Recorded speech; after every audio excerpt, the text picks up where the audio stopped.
Starfield is clearly going to be a massive game and we're all extremely hyped. So today I want to talk about 5 things that I personally think Starfield absolutely needs in order to be the amazing sci-fi role-playing adventure that we're all hoping that it is. Obviously we're all hoping and wishing for different things, but today I just want to share my personal top 5 list with you all, so without wasting any time, we're just going to dive straight into it. Now right off the bat we have role-playing mechanics. Obviously as an RPG, Starfield needs to be very good in this aspect. But what I mean is better than ever before. See, in my personal opinion, both Fallout 4 and Skyrim really lacked RPG elements, but mostly with choice and consequence. Skyrim has the same ending no matter what you do, and there's not really any choices in any of the questlines. And Fallout 4's endings were all pretty much the same too, besides one of them. I want Starfield's RPG elements to be a lot more in depth than this. If I choose to side with, say, the Crimson Fleet over the United Colonies, I'd like to see a completely different ending, not just slightly different. But of course there is more to RPG elements than just the main story's endings. For example, the traits and backgrounds will clearly be a massive part of creating our character, but I don't want these to just be swept under the rug once you actually get into the first hour of the game. I really hope that our choice of traits and backgrounds heavily affect our character as a whole throughout the entire game, and the same thing goes for dialogue choices and speech checks. We do know that these are in Starfield, but I hope that they are non-stop, meaning these speech/dialogue checks don't just happen a few times in the game's main story. I want to see these constantly, always leading to different outcomes. Now it's pretty damn clear that spaceflight and space combat will be a huge part of Starfield, which is why it needs to be great, fantastic even. See, usually in Bethesda games we walk everywhere, meaning the movement of our character and the combat of our character needs to feel smooth and good. So for Starfield, spaceflight and combat needs to feel on the same level of at least decent, because I have to imagine that we're going to be flying our ships as much as we would usually be walking around in Bethesda games. So again, Bethesda need to get this feeling good at launch, since so much of the gameplay will depend on spaceflight and space combat.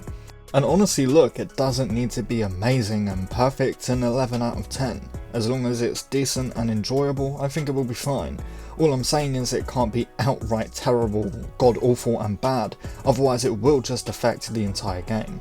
It's not like we can just avoid flying our ships and getting into dogfights until Bethesda change or fix the flying and ship combat mechanic. So yes, in my opinion, spaceflight and space combat really needs to be amazing. Now questing needs to be amazing, and honestly I have no doubt that it will be, but it still needs to go on the list. Bethesda have always been amazing at their quests, at least for the most part, but Starfield definitely needs to have good quests and maybe even be a little better than their previous ones. Otherwise the entire game could really just fall flat. It doesn't matter if you have a cool universe, fun combat, cool perks and all of that usual good stuff if the quests are lacking and boring, at least in my opinion. And yes, we need a cool world to live in, fun NPCs to meet, a lot of places to explore, which we'll get to in a minute, but at least for me, none of that stuff will really matter if most of the quests are boring, because that's the thing that holds the cool world together, right? It's the quests that make you want to go out and explore and get into some combat and level up and build characters around. So if quests are bad, the rest of the game will just be a little meh to me. For me, companions are a massive part of Bethesda games. I almost always use them. I love meeting them, and Bethesda massively stepped up companions in Fallout 4 compared to their older games, and if you subscribe to me and keep up to date with my Starfield videos, you know how much I just absolutely adore and love companions. So to me, companions need to be amazing in Starfield, either on the exact same level as Fallout 4 or improved. I'll be very disappointed if Bethesda go back to aimless, boring, robotic companions like that of Skyrim.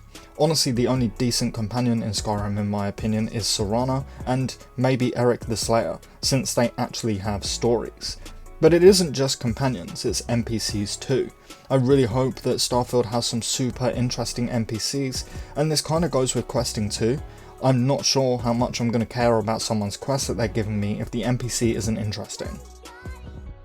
See, exploration is the absolute biggest and number one thing for me.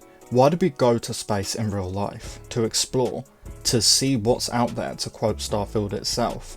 Space is the absolute prime example of a great setting for an exploration game, because we truly never know what we're going to find, and Starfield has to nail this in my opinion. I can cope with lacking companions, kind of boring quests and all of the rest of the things that I just listed, as long as this game makes me want to constantly get into my ship and again go and see what's out there and explore the entire galaxy. I'll be very content and happy.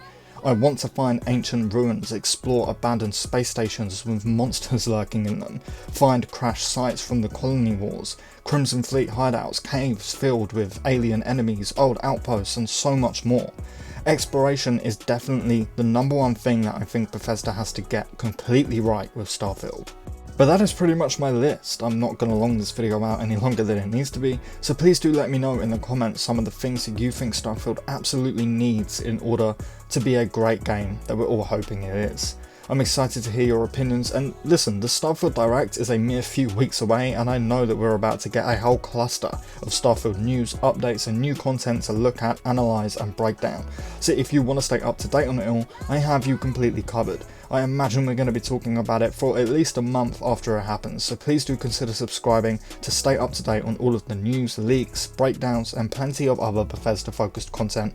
I've got you covered. And lastly, as always, a big massive thank you to our channel members. You guys are amazing and I could not do this without you, so thank you so much for supporting me month after month.